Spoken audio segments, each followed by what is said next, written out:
Anthony Lino, the girl say, box her rubber, she no want no flowers. She want fill up the Rasta powers. Wash it up, send it to Dr. Howard. She still want be one of the Rasta lovers. Box her rubber, she no want no flowers. She want fill up the Rasta powers. Wash it up, send it to Dr. Howard. She still want be one of the Rasta lovers. You remember this girl from Kingston? She does call me, say she want the Kingston. Me drink some roots, me never drink rum. Me tell her the kitty she fi bring come. Now she a request the work, no income. And she don't get test, no symptom. Have me wife, but she still a get fling down. Put it on hard, make rubbers and skin bun. He book her in the city some years back. Too stiff titty, them time that she no wear locks. Book her in the car over the gearbox. Have it 2 foot on the dashboard in her earmarks. Slam the chick one like she get beer back. Squeeze her throat, now she want get the beer back. Pop down, we no play that. So when you see the Rasta man, you better wear black. And bring her box her rubber, she no want no flowers. She want fill up the Rasta powers. Mash it up, send it to Dr. Howard. She still want be one of the Rasta lovers. Box her rubber, she no want no flowers. She want fill up the Rasta powers. Mash it up, send it to Dr. Howard. She still want be one of the Rasta lovers. See? She got the kitty kitty every man a dream about. So me live up in a that like me dream house. No kissy kissy even though she have a clean mouth. Big broom make she ball and scream out. Man straight Rasta no go the lean route. She say me love it make she want be me queen now. Puff the chalice blow the weed out. She say tell Billy me a the real goat. Rasta no in a slackness. Full of girl so we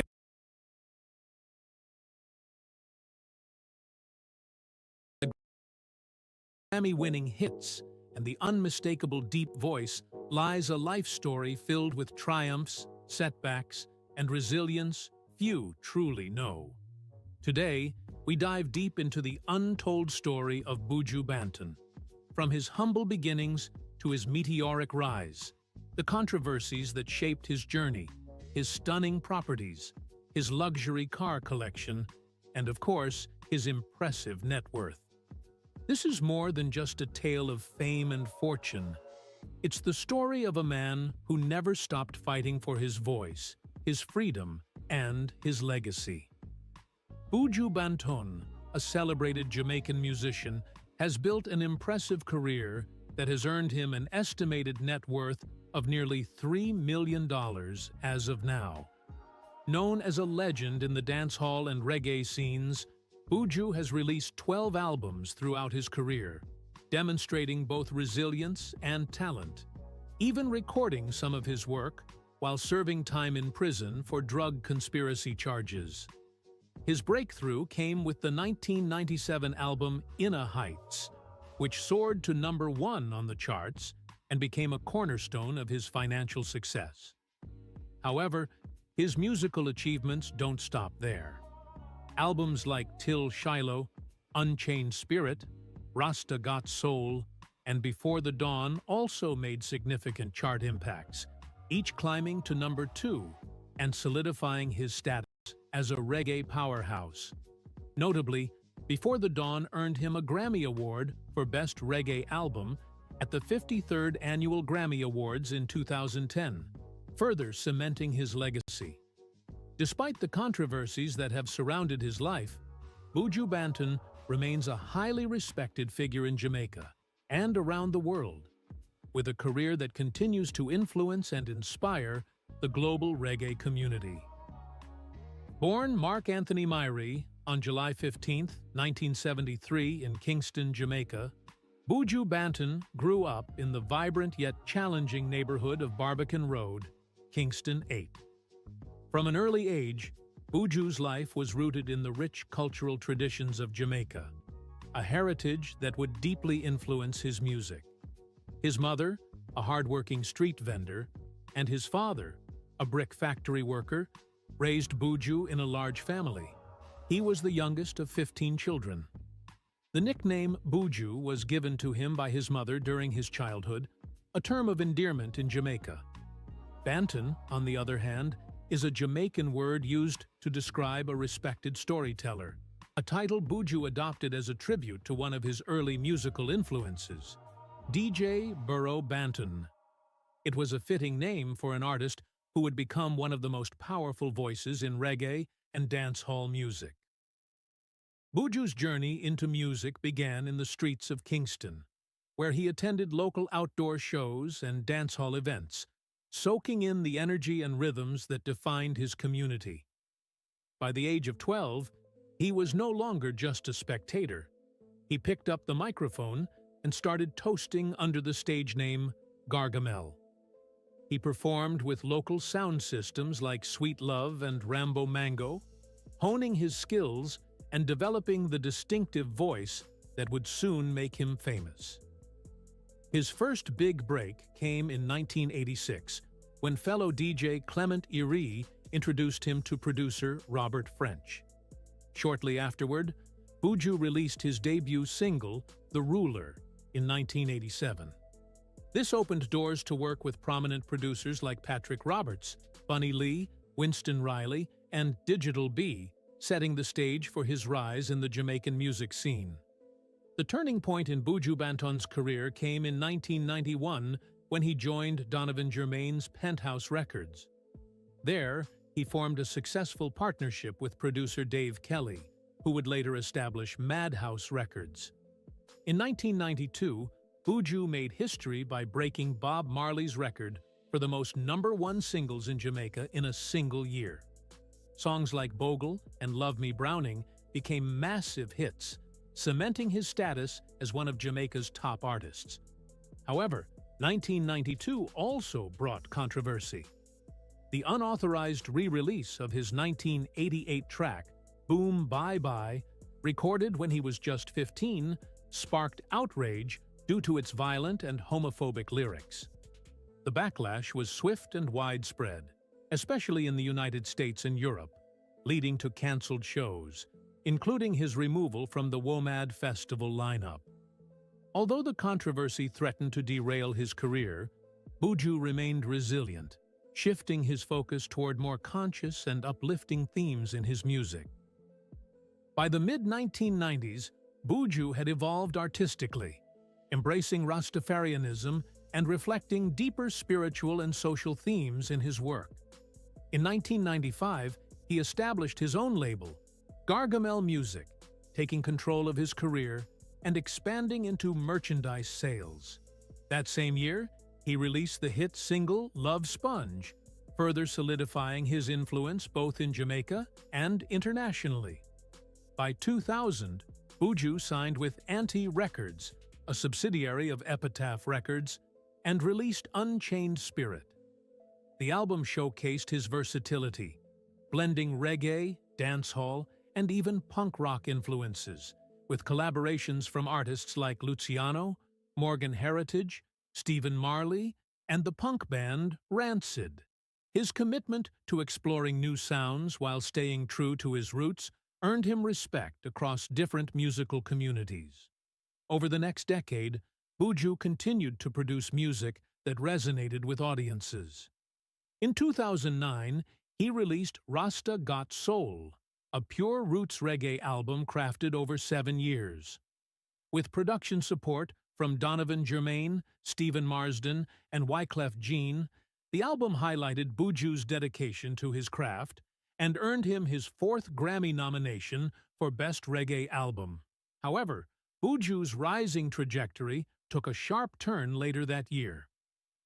In December 2009, he was arrested in Miami on charges of conspiracy to distribute and possess more than 5 kilograms of cocaine. The trial was a major blow to his career, resulting in a conviction in 2011 and a 10-year prison sentence. Despite the setback, Buju's music continued to inspire fans worldwide, many of whom campaigned for his release. By December 2018, Buju Banton was released from prison, marking the beginning of a powerful comeback. His return to the stage came in March 2019 with the Long Walk to Freedom Tour, which kicked off at Kingston's National Stadium. Over 30,000 fans gathered to witness his homecoming performance. Buju wasted no time reigniting his music career. In May 2019, he released Country for Sale, which shot to the top of the iTunes reggae chart within minutes. Later that year, he dropped his first official music video, Trust, produced alongside Dave Kelly and directed by Kieran Khan. The video commemorated the first anniversary of his release from prison, and the track quickly reached #1 on Billboard's Reggae Digital Song Sales chart. Always eager to innovate, Buju embraced the world of digital art in 2021 by launching his own NFT non-fungible token project in collaboration with Crimson Tide Elated. This venture made him one of the first Jamaican artists to enter the NFT space, offering fans unique digital and signed fabric artworks. Buju Banton's influence extended beyond reggae when he featured on DJ Khaled's album God Did in 2022. Appearing on the track These Streets Know My Name, alongside fellow Jamaican legends Skillabeng, Capleton, Bounty Killer, and Sizzla, Buju once again proved his relevance in both reggae and mainstream music. Next, let's explore his house now. House in Manchester, Jamaica, is not only known for his powerful music and cultural impact, but also for the spaces he calls home, and his journey through life's highs and lows. Among these homes, the Myrie House, located in the serene hills of Pewsey Hill, Manchester, Jamaica, stands out as nestled amidst Jamaica's lush greenery. The Myrie House is more than just a residence. It is an architectural masterpiece that mirrors Buju Banton's philosophy of balance between modern living and nature. Designed by the renowned Zwar Design Associates, the house is a stunning blend of contemporary luxury and natural beauty. The design of the Myrie House is intentional and deeply rooted in Jamaican culture. The structure incorporates intricate wooden paneling throughout the home, adding warmth, texture, and a sense of tradition. This natural element not only pays homage to Jamaica's rich history of craftsmanship, but also softens the modern lines of the architecture, creating a space that feels both sophisticated and welcoming. Expansive glass windows dominate the structure, strategically placed to frame panoramic views of the rolling hills and verdant landscapes that surround the estate. The play of light and shadows across the wooden surfaces throughout the day brings the house to life, echoing the rhythms and harmony found in Buju Banton's music. The layout of the Myrie House is equally thoughtful. Open-concept living spaces foster a sense of freedom and movement, much like the dynamic energy present in Buju's performances. Wide verandas and outdoor lounges extend the living spaces outward, encouraging time spent in nature, a reflection of the artist's deep respect for the environment and his Rastafarian beliefs. Yet, amid its natural elements, the house does not shy away from modern luxury. State-of-the-art amenities are seamlessly integrated into the design, ensuring both comfort and functionality. Sleek kitchens, spa-like bathrooms, and entertainment spaces coexist harmoniously with the home's organic textures, providing Buju with both a creative sanctuary and a space for family gatherings and personal reflection. In many ways, the Myrie House mirrors Buju Banton's music, rich in layers, grounded in tradition, yet forward-thinking and bold. It captures the duality of his persona, the global superstar and the humble Jamaican son, the activist and the artist, the fighter and the philosopher. For Buju Banton, home is more than a place. It's a reflection of identity, legacy, and love for his culture. However, Buju Banton's story of home ownership extends beyond the peaceful hills of Jamaica. In Tamarack, Florida, he once owned a property that became the center of media attention for far different reasons. In December 2009, this Florida residence became infamous when Buju was arrested there on serious drug and firearms charges, marking a turbulent chapter in his life. Together, these homes tell a layered story of success, struggle, and resilience, much like the music that has defined Buju's legacy. Cars, While details about his full car collection remain private, glimpses into his garage reveal his appreciation for high-performance and luxury automobiles. Among the most notable vehicles tied to Banton is the iconic Ferrari F430. The F430 is a masterpiece of Italian engineering designed for those who crave speed, precision, and an exhilarating driving experience. Powered by a naturally aspirated over 4-liter V8 engine, the F430 delivers a staggering 483 horsepower and 343 pound-feet of torque. This impressive powertrain allows the supercar to rocket from 0 to 60 miles per hour in just about 4 seconds, reaching a top speed of approximately 196 miles per hour. Inside, the F430's interior is crafted with a driver-first approach. The cabin strikes a balance between minimalism and luxury, blending premium leather with sleek carbon fiber accents for a sporty yet refined aesthetic. In addition to his love for high-performance supercars, Buju Banton's collection also reflects a taste for luxury and versatility, as seen in his association with the Land Rover Range Rover. The modern Range Rover lineup comes with a variety of engine options, catering to different driving styles and environmental preferences.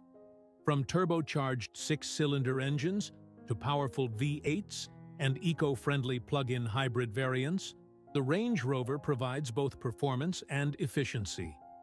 The interior of the Range Rover is where it truly shines.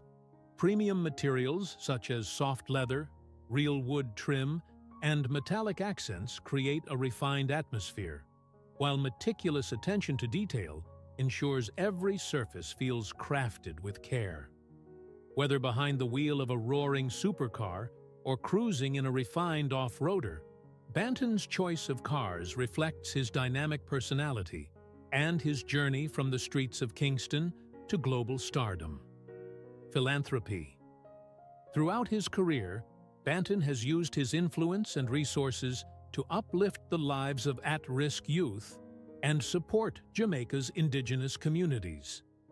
In 2019, Buju Banton took a significant step in formalizing his charitable efforts by establishing the Buju Banton Foundation.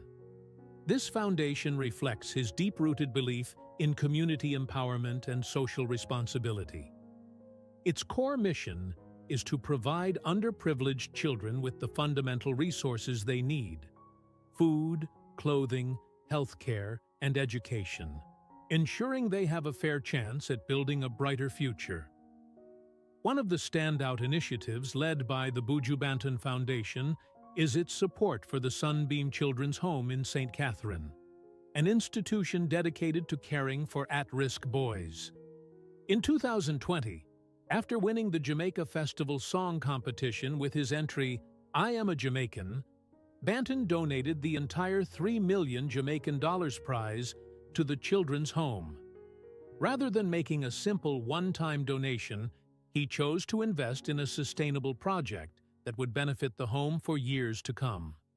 The funds were used to establish a poultry farming project on the premises, an initiative designed not only to generate steady income for the home, but also to equip the boys with valuable agricultural skills. Banton's philanthropic reach extends beyond traditional charitable organizations. In 2024, he made a significant contribution to the Accompong Maroons, an indigenous community located in the hills of St. Elizabeth, Jamaica.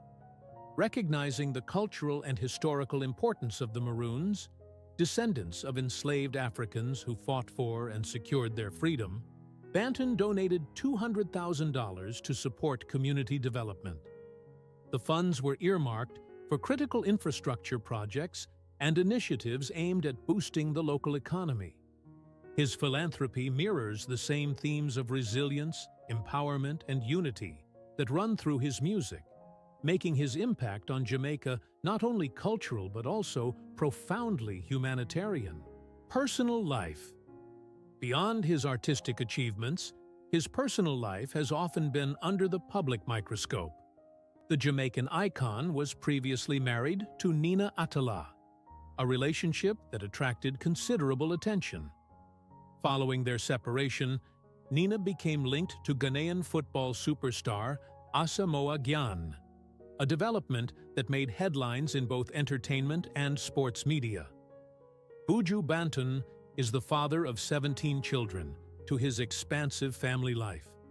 Many of his children have followed paths that place them in the public eye, carving out their own identities while sometimes navigating the shadows of their father's immense legacy. One of his most well-known children is Marcus Myrie, a respected music producer who has made significant contributions to the Jamaican music industry.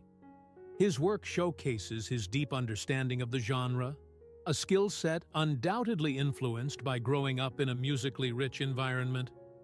Another of Buju's children, Jodian Myrie, chose a path outside of music, diving into the world of politics. As a member of the Jamaica Labour Party, JLP, Jodian has worked to serve her community, bringing the Myrie name into a new sphere of public service and responsibility. Continuing the family's musical lineage is Jahaziel Myrie, an emerging reggae artist who has followed in his father's footsteps. Meanwhile, Abihail Myrie has found success in the worlds of modeling and entrepreneurship. Her vibrant presence on social media and in business circles has made her a notable figure in her own right. However, her relationship with Buju Banton has seen its share of challenges. In 2021, Abihail publicly accused her father of physical abuse, a claim that sparked widespread media coverage and led to a period of estrangement between the two. Despite the public nature of their dispute, the family eventually found a path toward reconciliation.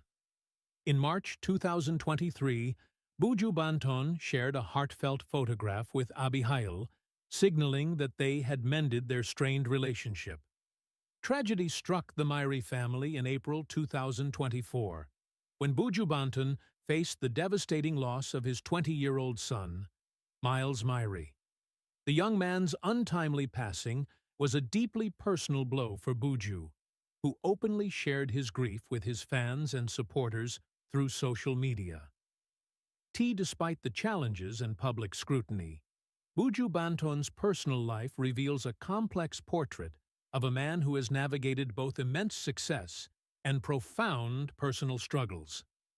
As we wrap up this deep dive into Buju Banton's untold story, we hope you've gained a new appreciation for the journey of this iconic reggae artist. If you enjoyed this exploration of his life and want to learn more about your favorite artists, don't forget to like, subscribe, and hit the notification bell for more captivating stories.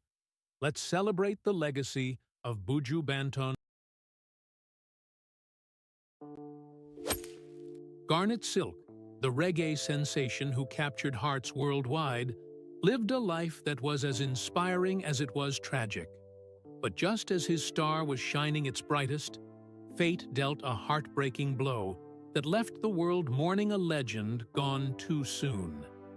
In this video, we'll uncover the untold story of Garnet Silk's life, his groundbreaking career, the circumstances surrounding his untimely passing, and the legacy, including his net worth, that continues to inspire fans around the globe. Stay with us as we celebrate the life and legacy of a true reggae icon. When Garnet Silk died in 1994 at just 28 years old, he was not only at the peak of his fame in Jamaica, but had also made a name for himself internationally as one of reggae's brightest rising stars. At that time, successful reggae artists were believed to earn anywhere from $100,000 to $500,000 a year, through a mix of album sales, live performances, and royalties, though exact figures varied based on individual contracts and management deals. Given Silk's growing reputation, it's reasonable to estimate that his net worth approached the higher end of that range, around $500,000. Silk's journey began under the name Little Bimbo, performing with renowned sound systems like Destiny Outer National and Conquering Lion. which helped him build a loyal following. He also tapped into the lucrative market of exclusive dubplates, special recordings made for sound clashes, where artists in the 1990s could command between $500 and $1,000 per track. These bespoke tracks, along with collections such as Garnet Silk Meets the Conquering Lion, provided a valuable stream of income. Furthermore, his deal with Atlantic Records likely came with a substantial advance, possibly in the tens of thousands of dollars, though much of this would have been allocated to recording expenses. Unfortunately, since Silk passed away before he could complete his second album, it remains uncertain exactly how much he ultimately earned from that major label deal. Nonetheless, the contract had undoubtedly placed him on a promising financial path, just as his career was poised to soar even higher. Garnet Silk was born Garnet Damian Smith on April 2, 1966, in Manchester, Jamaica, not far from the rural community of Bromelia. Raised in a working-class family, he was the youngest of 3 children, with his mother, Atiga Gray, playing a major role in his upbringing. His father left the family early, leaving Atiga to raise his brothers alone.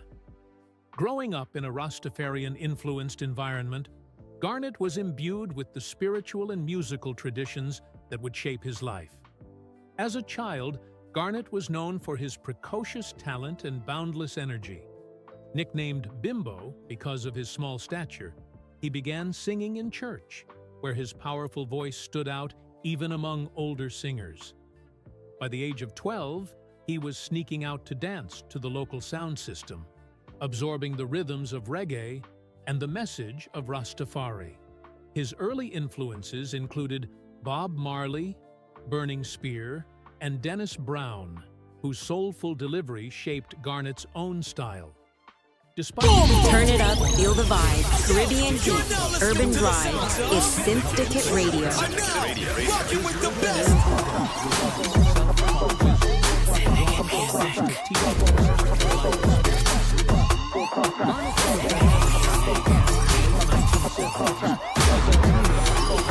Fresh, creative music is what we do. What we do is what we love. Synthdicate Music offers a range of services, including studio and live recording with our in-house engineers. Call us today at 917-727-46. Everywhere came in 1985 with producer Delroy Collins, marking his transition from live performances to studio work. Around this time, he linked up with Sugar Minot's youth promotion crew in Kingston, a hub for young talent, though he remained rooted in Manchester. By 1988, a pivotal moment arrived when Garnet performed at a Tony Rebel show in Ocho Rios. Rebel, impressed by his talent, invited him to join forces. Garnet adopted the stage name Garnet Silk. Garnet Silk, the reggae sensation who captured hearts worldwide, lived a life that was as inspiring as it was tragic. But just as his star was shining its brightest, fate dealt a heartbreaking blow that left the world mourning a legend gone too soon. In this video, we'll uncover the untold story of Garnet Silk's life, his groundbreaking career, the circumstances surrounding his untimely passing, and the legacy, including his net worth, that continues to inspire fans around the globe. Stay with us as we celebrate the life and legacy of a true reggae icon. When Garnet Silk died in 1994 at just 28 years old, he was not only at the peak of his fame in Jamaica, but had also made a name for himself internationally as one of reggae's brightest rising stars. At that time, successful reggae artists were believed to earn anywhere from $100,000 to $500,000 a year, through a mix of album sales, live performances, and royalties, though exact figures varied based on individual contracts and management deals. Given Silk's growing reputation, it's estimated that his net worth approached the higher end of that range, around 500,000.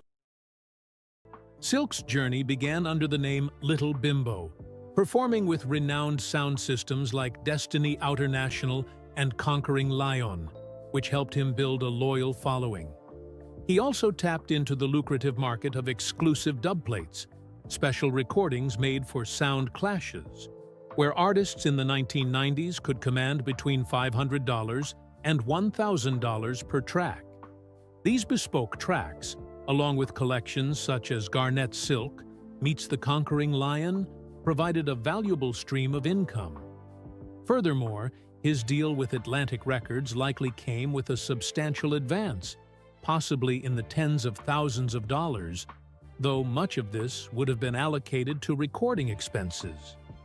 Unfortunately, since Silk passed away before he could complete his second album, it remains uncertain exactly how much he ultimately earned from that major label deal.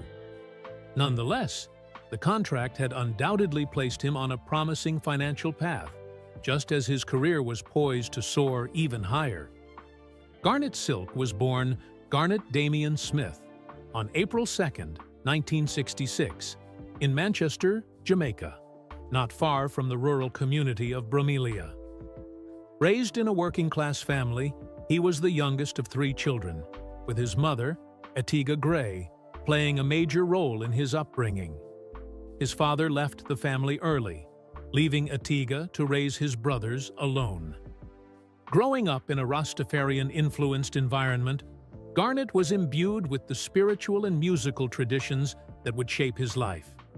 As a child, Garnet was known for his precocious talent and boundless energy.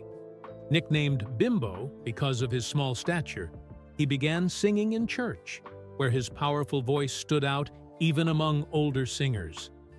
By the age of 12, he was sneaking out to dance to the local sound system, absorbing the rhythms of reggae and the message of Rastafari. His early influences included Bob Marley, Burning Spear, and Dennis Brown, whose soulful delivery shaped Garnet's own style. Despite his limited formal education, he dropped out of school as a child to help support his family. His later lyrical depth reflects self-taught wisdom drawn from Rasta teachings and life experiences. Garnet's professional journey began in the late 1970s as a teenager under the name Little Bimbo. He debuted with the Destiny Outernational sound system, where his high-pitched, emotive voice earned him a following. By the early 1980s, he was performing at local venues like the House of Leo in Mandeville, often alongside DJs and selectors. His first recording, Problem Everywhere, came in 1985 with producer Delroy Collins, marking his transition from live performances to studio work. Around this time, he linked up with Sugar Minot's youth promotion crew in Kingston, a hub for young talent, though he remained rooted in Manchester. By 1988, a pivotal moment arrived when Garnet performed at a Tony Rebel show in Ocho Rios. Rebel, impressed by his talent, invited him to join forces. Garnet adopted the stage name Garnet Silk, Silk reflecting his smooth vocals, and began recording more prolifically. Early hits like Way You Get You Body From showcased his versatility, blending dancehall energy with roots sensibilities. He worked with producers like King Jammy and Steely and Clevy, cutting dub plates and singles for sound systems like Conquering Lion, which solidified his underground reputation. 2 years later, Silk had fully embraced the teachings of Rastafari, letting his hair grow into traditional braids and shifting his focus to writing lyrics with conscious, spiritual themes. This change in direction coincided with a renewed interest in roots reggae, which was making a powerful comeback in response to the fast-paced rise of dancehall music. His breakthrough came in 1992 with the release of It's Growing, an album produced by the legendary Bobby Digital Dixon for VP Records. The title track, along with the heartfelt single Place in Your Heart, quickly climbed the Jamaican charts and captured the attention of listeners far beyond the island. Silk's soulful voice, filled with both passion and vulnerability, drew comparisons to the great Bob Marley for its emotional depth and spiritual resonance. That same year, he broadened his appeal with the release of Fight Back, a collaboration with Tony Rebel and Richie Stephens. The song became a powerful anthem of resistance,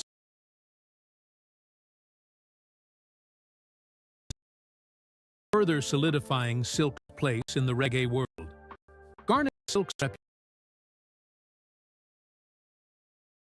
was not built on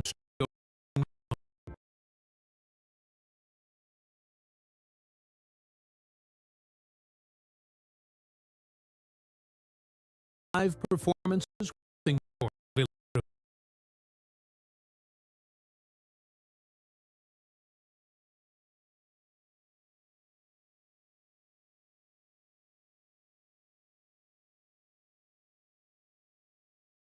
Appearance at the prestigious Reggae Sunsplash Festival in 1990.